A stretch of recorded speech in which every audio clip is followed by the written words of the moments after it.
কেউ আছো? কেউ আছো ঘরে? আমাকে একটু সাহায্য করবে? আমাকে একটু আশ্রয় দাও, আমি খুব অসহায়। এই ঝড় বৃষ্টির রাতে আমার দরজায় আবার কে?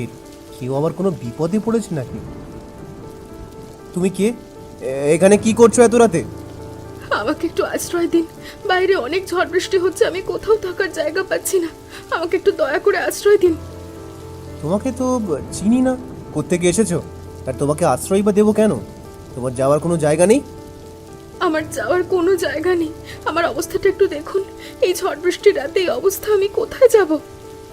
এত রাতে কে এসেছো গো? তুমি কে? এই অবস্থায় এখানে দাঁড়িয়ে আছো কেন? দিদি, আমি এক অসহায় মেয়ে, আমার যাওয়ার কোনো জায়গা নেই, আজকে রাতের মতো আমাকে এখানে থাকতে দিন না। না না, এখানে থাকতে দেওয়া যাবে না। তুমি কোত্থেকে এসেছো জানি না, আবার আশ্রয় দিলে কোনো বিপদে পড়ে যায় যদি। না না, বিশ্বাস করুন, কোনো বিপদে পড়বেন না, এই পৃথিবীতে আমার আর কেউ নেই। আহারে, তোমার বুঝি খুব কষ্ট হচ্ছে? তুমি বারণ করছো কেন? মেয়েটাকে একটু সাহায্য করলে এমন কি ক্ষতি হবে? তুমি বুঝতে পারছো না, পরে আবার কোনো বিপদ ঘটে গেলে ঝামেলায় পড়বো আমরা। ঝামেলায় পড়লে পড়বো, আগেই মেয়েটার জীবন তো বাঁচাতে হবে। এসো এসো, তুমি ঘরে এসো, তোমাকে আমি শুকনো জামা কাপড় দিচ্ছি, তুমি জামা কাপড়টা বদলে নাও। বলো বলো, আজকে কি বাজার আনবো? আজকে আমাদের ঘরে অতিথি এসেছে, একটু ভালো বাজার তো করতেই হবে। ভালো বাজার তো করতে চাই, কিন্তু ঘরে চাল ডাল তেল কিচ্ছু নেই, সবকিছু তো আনতে হবে। সে কি, তাহলে তো ভালো মন্দ কিছুই আনতেই পারবো না।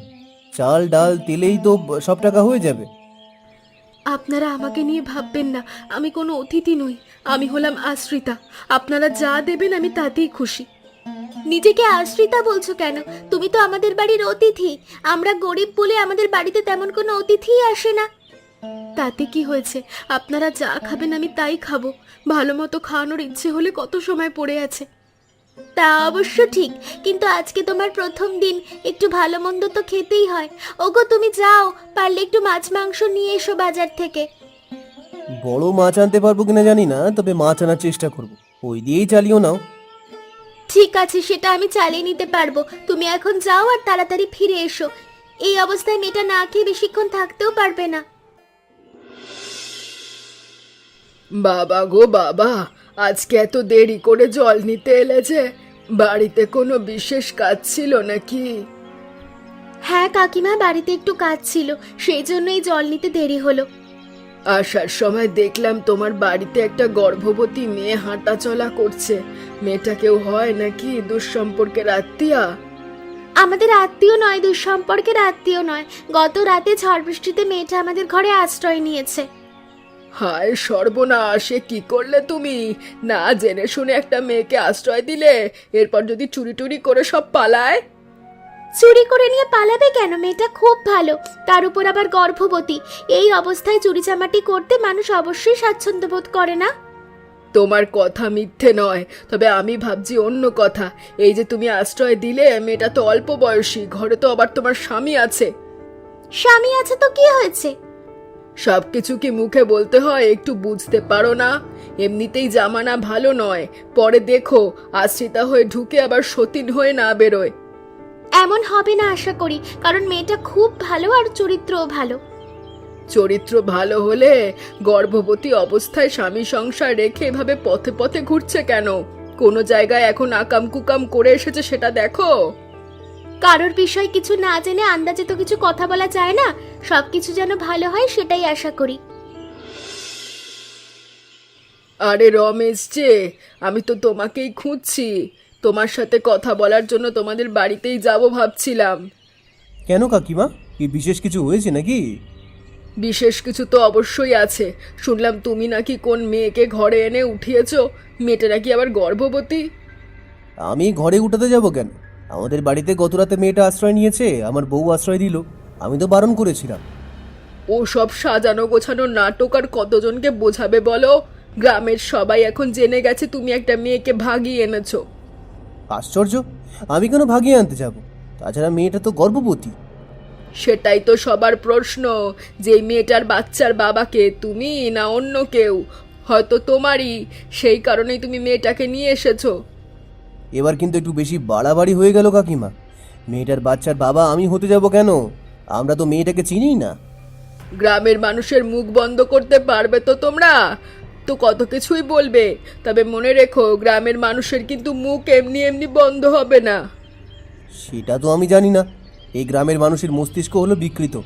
না হলে সাধারণ একটা গর্ভবতী মহিলাকে আশ্রয় দিয়েছি, তাকে জড়িয়ে আমার নামে বদনাম ছড়াবে কেন? ওসব কথা বলে তো আর লাভ নেই। দেখো তোমরাও গ্রামে থাকতে পারো কিনা। আমি জানি দিদি, আমাকে নিয়ে গ্রামের মানুষজন ইতিমধ্যেই নানান কটু কথা বলতে শুরু করেছে। এটা আবার তুমি জানলে কিভাবে? তুমি যখন জল আনতে গেলে তখন আমি হাঁটাহাঁটি করছিলাম, তখন দূর থেকে তোমার আর ওই কাকিমার কথাবার্তা সব শুনেছি। সেটা এমন কিছু বড় কথা নয়, ওই কাকিমা একটু কুচুটে, সবার ঘরের বিষয় নাক গলায়। সে না হয় বুঝলাম, কিন্তু আমাকে নিয়ে খারাপ কথা তো বলছে। আমাকে নিয়ে বললে বলুক, তাতে আমার সমস্যা নেই, কিন্তু তোমাদেরকে জড়িয়েছে। আমাদের জড়িয়ে ফেললে কি হয়েছে? আমরা কি খারাপ হয়ে গেলাম? মানুষের কথা মানুষ তো বলবেই, সে নিয়ে পড়ে থাকলে তো চলবে না। কিন্তু আমার কারণে তোমরা যে সমাজের চাপের মুখে পড়বে, সেটা আমি কিভাবে হতে দিই? আমার এই অসহায় জীবনের সাথে তোমাদেরকে আমি জড়াবো না। তোমার থেকে এসব কথা আমি শুনতে চাইনি। শুনতে না চাইলেও তোমাকে শুনতে হবে। আমি আর তোমাদের বাড়িতে থাকবো না, আমি আজ বিকেলেই চলে যাব। তোমার শরীর এখন ভালো নয়, তাই তোমাকে আমি বিকেলে কোনোভাবেই যেতে দেব না। আগে শরীর ভালো হবে, তারপর অন্য চিন্তা। কিন্তু দিদি, এটা তো ঠিক নয়, বলো। এই অবস্থায় তোমাকে বাড়ি থেকে চলে যেতে বলাটাও আমার ঠিক নয়, বুঝলে? তুমি এখন চুপচাপ আমাকে একটু রান্নার সাহায্য করো।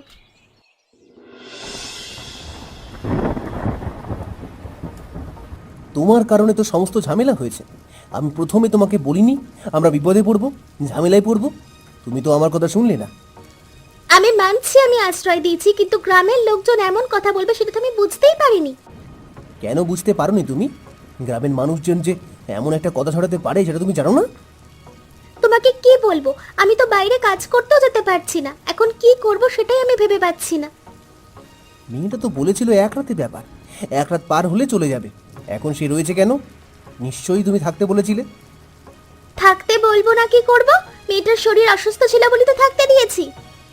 এখন বোঝো ঠেলা, তোমার জন্য এই গ্রামে থাকাটাই আমার জন্য দুষ্কর হয়ে পড়েছে। যা হবার হয়েছে, এখন কিছু একটা করো তুমি। এই ঝামেলা থেকে কি করে মুক্তি পাবো সেই চেষ্টা করো। আমি কিছুই জানি না। মেয়েটাকে তুমি গিয়ে বলো চলে যেতে। আমি একা কেন বলবো? তোমাকেও আমার সাথে যেতে হবে। দুজনে মিলে গিয়ে বললে অবশ্যই মেয়েটা চলে যাবে। সেটাই করব। কেন আমরা ওর জন্য ঝামেলায় পড়বো কেন? হ্যাঁ, তাহলে চলো এখনই ওকে গিয়ে বলি। এই রাতের অন্ধকারে বেরিয়ে গেলে কেউ কিছু দেখতে পাবে না। কি হলো দিদি, এত রাতে তোমরা এখানে? কিছু বলবে নাকি? তোমাকে আমরা অনেক আশ্রয় দিয়েছি, অনেকক্ষণ থাকতে দিয়েছি। এখন তোমার চলে যাওয়ার সময় হয়েছে, তুমি চলে যাও। আমি তো চলেই যেতে চেয়েছিলাম দিদি, বলেছিলাম বিকেলে চলে যাব, কিন্তু তুমি তো যেতে দিলে না। সেটা আগের ব্যাপার আগে হয়েছে, এখন তুমি যাও। তোমার জন্য আমরা অনেক ঝামেলায় পড়ছি। তুমি তো বলেছিলে শুধু এক রাতের ব্যাপার, এক রাত থেকে পরে চলে যাবে। তুমি এখনো পড়ে আছো কেন? হ্যাঁ, এমনিতেও আমাদের অভাবের সংসার। ঠিক আছে, তোমরা যখন বলছো, আমি কালকে সকালে সূর্য ওঠার আগে চলে যাব। না, তুমি এখনই চলে যাবে। কালকে কালকে করে তুমি অনেকক্ষণ আমাদের বাড়িতে রয়ে গেছো। একদম ঠিক। সেদিন কেউ এক রাতের কথা বলেছো, আজকে আর তেমন হতে দেবো না আমি। তোমার জন্য আমি মুখ দেখাতে পারছি না। সবাই বলছে তোমার বাচ্চার বাবা আমি।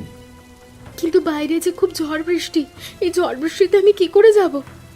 সেটা তো আমাদের দেখার বিষয় নয়। তুমি আমাদের বাড়িতে আর এক মুহূর্ত থাকতে পারবে না, আমি এটাই জানি। সেই ঝড় বৃষ্টির রাতে যদি আমাকে তাড়িয়ে দেবে, তাহলে আশ্রয় দিয়েছিলে কেন সেদিন? একই তো ব্যাপার হলো, মাঝখানে শুধু আমি অপমানিত হলাম। তোমাদের মতো মেয়ের আবার মান অপমান হচ্ছে নাকি? তোমরা রাস্তায় থাকো, রাস্তায় যারা থাকে তাদের মান অপমান বোধ থাকে না। বেরিয়ে যাও এখান থেকে। তুমি আবার এখানে আশ্রয় নিয়েছো? এখন তো গ্রামের লোকেরা আরো কথা বলবে। দেখো দিদি, তোমরা আমাকে আশ্রয় দিয়েছো, তোমাদের কাছে আমি কৃতজ্ঞ। কি এই গ্রাম তো তোমাদের একার নয়, আমি এই গ্রামের যেখানে খুশি থাকতে পারি। সে থাকতেই পারো, কিন্তু তোমাকে নিয়ে যে আমাদের কথা শুনতে হবে এটা তো আমরা মানবো না। যা হওয়ার সেটা হয়ে গেছে। এখন আমি কোথায় গেলাম, কোথায় থাকলাম, লোকে কি বললো, সেটা জানার প্রয়োজন তোমাদের আছে বলে তো আমার মনে হয় না। বাবা গো বাবা, রাত্রিবেলা ঘর থেকে বের করে দিয়েছি আর অমনি চাটাং চাটাং কথা বলতে শুরু করে দিয়েছো। তোমাকেও তো আমি ভালো ভেবেছিলাম, তুমিও তো এখন আমাকে কম কথা শোনাচ্ছ না। শোনাবো না তো কি করব? সবাই মনে করছে তুমি আমার সতীন, আর এখন গ্রামের সবাই বলবে আমার স্বামী গর্ভবতী বউকে ঘর থেকে বের করে দিয়েছে। তাতে এখন আমার কিচ্ছু যায় আসে না। তোমরা নিজেদেরটা নিজেরা বুঝে নাও, আমাকেই ভাঙা ঘরে থাকতে দাও। এই ভাঙা ঘর নিয়ে এতটা বড়াই করো না, বুঝলে তো? হালকা ঝড় হলে এমনিতেই পড়ে যাবে। পড়লে পড়ুক, সে নিয়ে তোমাদেরকে ভাবতে হবে না, আমি আমারটা বুঝে নেব। তুমি এখান থেকে চলে যাও। এই মেয়ে, তুই সেই মেয়েটা না যে রমেশের বাড়িতে আশ্রিতা হয়েছিলে? হ্যাঁ, আমি সেই মেয়ে, তবে আমার একটা পরিচয় আছে। আমার নাম কবিতা। আমি এই গ্রামে এখন থাকতে শুরু করেছি। তুমি এই গ্রামে থাকতে শুরু করেছো কেন? তোমাকে কে অনুমতি দিয়েছে এই গ্রামে থাকার? এই গ্রাম কি তোমার? এই গ্রাম তো আপনারও নয়, তাহলে আপনি এই কথা বলছেন কেন? অনুমতি নেওয়ার হলে আমি নিজেই নেব। ওই গ্রামের শেষে ভাঙা ঘরেই তো তুমি থাকো, তাই না? রমেশের ঘর ছাড়লে কেন? বাচ্চার অস্বীকৃতি জানিয়েছে। আশ্চর্য, আমার বাচ্চা কার সেটা আমি জানি, আপনারা শুধু শুধু রমেশ দাদার নামে কেন দোষ দিচ্ছেন? বুঝি বুঝি, সব কিছুই বুঝি। ওই সুনিতা তোমাকে ঘাড় ধাক্কা দিয়ে বের করে দিয়েছে তো? এত কিছু তো আপনাকে বুঝতে হবে না। এই কথা যে আপনি রটিয়েছেন সেটা আমি ভালোভাবেই জানি। আবার গলা উঁচিয়ে কথা বলছো। এই গ্রামে নম্র ভদ্রভাবে থাকতে হবে, না হলে জমিদারকে বলে একদম বের করে দেব। সমাজ নোংরা করছেন, নোংরা মেয়ে কোথাকার। আপনারা গিয়ে আপনাদের জমিদার বাবুকে নিয়ে আসুন, তারপর আমিও খুলে বলবো আপনারা কি সব ছড়িয়েছেন। এত রাতে এভাবে চিৎকার করছে কেন? কোনো বিপদ আপদ হলো নাকি? গিয়ে কি একবার দেখবো নাকি? এত রাতে ঢোকাটাও তো ঠিক হবে না। জমিদার বাবু, আমার মনে হচ্ছে কেউ বিপদে পড়েছে, না হলে এত জোরে জোরে চিৎকার করতো না কেউ। আমারও সেটাই মনে হচ্ছে, কিন্তু না জেনে শুনে কারো ঘরে ঢোকা উচিত নয়। আপনি হলেন এই গ্রামের জমিদার, গ্রামের ভালো মন্দ দেখার দায়িত্ব আপনার। ভালো মন্দ দেখার জন্য যদি আপনি কারো ঘরে ঢোকেন, সেটা তো কোনো অপরাধ নেই। ঠিক বলেছ, আমাকে ঘরের ভেতর গিয়েই দেখতে হবে। পরে যদি আমি এই মেয়েটাকে বাঁচাতে না পারি, নিজের কাছে দোষী হয়ে থাকব। তাড়াতাড়ি যাও, জমিদার বাড়িতে গিয়ে ধাত্রীমাকে নিয়ে এসো, এখানে এক্ষুনি দরকার। কিন্তু বাবু, আপনাকে এখানে একা ফেলে যাব? আপনার আবার কোনো বিপদ হবে না তো? আমি এই গ্রামের জমিদার, আমার কোনো বিপদ হবে না। তুমি তাড়াতাড়ি যাও আর তাড়াতাড়ি আসবে। জমিদার বাবু, মেয়েটা পুত্র সন্তান জন্ম দিয়েছে, তবে মেয়েটার অবস্থা তেমন ভালো নয়। আপনি চাইলে মেয়েটার সাথে একটু কথা বলতে পারেন। তুমি কে মা? এই গ্রামের শেষে এই ভাঙা ঘরে তুমি কতদিন ধরে আছো? তোমাকে তো এর আগে কখনো দেখিনি। আমি এই গ্রামের নয় জমিদার বাবু, আমি অন্য গ্রামের। এই গ্রামের আশ্রিতা ছিলাম। আশ্রিতা ছিলে কার কাছে? রমেশ দাদার বাড়িতে ছিলাম, কিন্তু গ্রামের মানুষজন আমাকে নিয়ে কুৎসা রটিয়েছে, তাই এখানে থাকতে বাধ্য হয়েছি। আহারে, তবে আর চিন্তা নেই। আমি যখন তোমাদেরকে পেয়েছি, তোমাদের সমস্ত দায়িত্ব আমি নিলাম। আমি হয়তো আর বাঁচবো না। আপনার কাছে একটাই অনুরোধ, আমার বাচ্চাটার দায়িত্ব আপনি নেবেন। এইসব কি বলছো তুমি? তুমিও বেঁচে থাকবে? কিন্তু তুমি কে, আর এই বাচ্চার বাবা কে? আমি তো এই বাচ্চার বাবাকেই খুঁজছি। আজকে 1 বছর হয়ে গেল, তার কোনো খোঁজ নেই। আমাকে কথা দিয়েছিল সে আমার কাছে ফিরে আসবে। তুমি তার পরিচয় বলো, আমি তাকে তোমার কাছে এনে দেব। তারপর তোমাদের সবার দায়িত্ব নেব আমি। তার নাম হলো... কি হলো, কথা বলছো না কেন? থেমে গেলে কেন? আহারে, কি সুন্দর মেয়েটা এভাবে চলে গেল। শেষ পর্যন্ত বাচ্চার বাবার পরিচয়টুকু আমাকে দিয়ে যেতে পারলো না। আরে তুমি এখানে দাঁড়িয়ে আছো কেন? বাবা কোথায়? বাবার তো রাতে বাড়িতে ফেরার কথা ছিল, বাবা বাড়িতে ফেরেনি কেন? এখানে একটা মেয়ে অসুস্থ ছিল, জমিদার বাবু তার জন্য এখানে রয়ে গেছেন। এরকম একটা ঝুপড়ি ঘরে মানুষ থাকে, বাবা এখন কোথায়? জমিদার বাবু ভেতরেই আছেন, আপনি যান। বাবা, তুমি এখানে দাঁড়িয়ে আছো? সারা রাত কত চিন্তা করেছি তোমাকে নিয়ে, তুমি জানো? আরে এটা আবার কে? আসলে মেয়েটা অসুস্থ ছিল তো, তাই জন্যই এখানে এসেছি। কিন্তু এটা তো কবিতা। কবিতার কি হয়েছে? কবিতা, কবিতা তুমি শুনছো? ওঠো। তুই মেয়েটাকে চিনিস নাকি? মেয়েটা আর উঠবে না রে। মেয়েটা তো মারা গেছে এই বাচ্চাটা জন্ম দেওয়ার সময়। মানে মানে কি বলছো তুমি বাবা? এটা হতে পারে না। ও মরতে পারে না। ও আমাকে ছাড়া মরতে পারে না। কি বলছিস আবুল তাবুল? আমি ঠিকই বলছি, ও আমার স্ত্রী। আমি আরো 1 বছর আগেই ওদের গ্রামে ওকে বিয়ে করে রেখে এসেছি। ভেবেছিলাম তোমাকে মানিয়ে নিয়ে যাব ওর কাছে। কি বললি তুই? তাহলে তুই সেই কুলাঙ্গার যার জন্য মেয়েটাকে এত কষ্ট করেছে, লোকের এত অপমান সহ্য করেছে? বাবা, আমি বুঝতে পারিনি। যদি আমি বুঝতে পারতাম তাহলে তো অবশ্যই ওর কাছে ফিরে যেতাম।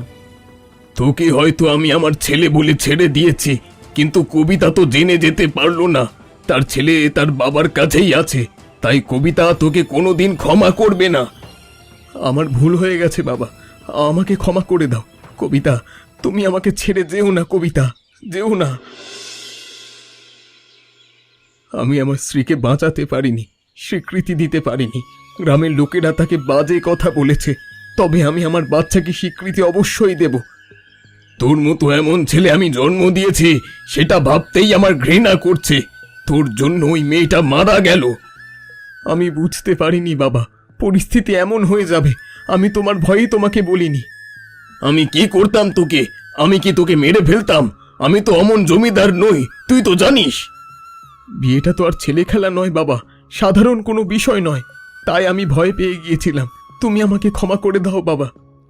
আমার কাছে ক্ষমা না চেয়ে এই ছেলের দায়িত্ব নিয়ে ছেলেটাকে যথাযথভাবে বড় কর, তাহলেই কবিতার থেকে তুই ক্ষমা পাবি। আমি অবশ্যই এমনটা করব। আর যারা একটা মেয়েকে অবলা পেয়ে এমন কাজ করেছে তাদেরকে আমি কোনোদিন ক্ষমা করব না। তাদের শাস্তি অবশ্যই হবে। রমেশকে ডেকে পাঠা। তারপর বলো, কবিতাকে তোমরা যখন আশ্রয় দিয়েছিলে তখন কবিতার পেছনে তোমাদের কত টাকা খরচ হয়েছে? খরচের কথা বলছেন কেন বাবু? তেমন কিছুই তো খরচ হয়নি। তেমন কিছু খরচ না হলে তোমরা ওই অবলা মেয়েটাকে ওভাবে বের করে দিয়েছিলে কেন? গ্রামবাসীরা আমাদের নামে কুৎসা রটিয়েছিল। গ্রামের মানুষদের ভয় আমরা ওকে বের করে দিয়েছি। তোমরা আমার কাছে আসতে পারতে, আমার সাহায্য নিতে পারতে। তোমরা তা না করে মেয়েটাকে বাড়ি থেকে বের করে দিলে। আমরা বুঝতে পারিনি। এখন তো শুনলাম মেয়েটা নাকি আপনার পুত্রবধূ ছিল। একদম, তোমাদের কারণে আমার নাতি জন্ম নিল একটা ভাঙা ঘরে। ভাঙা ঘরের অতিথি হয়ে আমাদের কাছে এলো। আমরা তো বুঝতে পারিনি বাবু। আমরা যদি জানতাম আপনার পুত্রবধূ ছিল তাহলে অবশ্যই আমরা এমন কাজ করতাম না। আমার পুত্রবধূ বলেই যে তোমাদের বিচার করতে এখানে ডেকেছি এমনটা নয়। ধরো আমার পুত্রবধূ না হয়ে অন্য একটা মেয়ে হতো, তোমরা তাও কেন এই কাজটা করবে? আমাদের ভুল হয়ে গেছে বাবু, আমাদের ক্ষমা করুন। আমরা তো নিরুপায়, আমরা তো আশ্রয় দিয়েছিলাম। সব থেকে বেশি কুৎসা রটিয়েছে ওই সরোজিনী কাকিমা। ওনার কারণেই আমাদেরকে এমন কাজ করতে হলো। সরোজিনী দেবীর নামে এর আগেও আমার কাছে অনেক নালিশ এসেছে। আমি আদেশ দিলাম ওই মহিলাকে এক্ষুনি এই গ্রাম থেকে বের করে দেওয়ার, এবং আজকে থেকে এই গ্রামে আর কোনো কুৎসা রটানো যেন না হয়। এমন মজার মজার গল্প দেখতে আমাদের চ্যানেলকে সাবস্ক্রাইব করতে ভুলবেন না।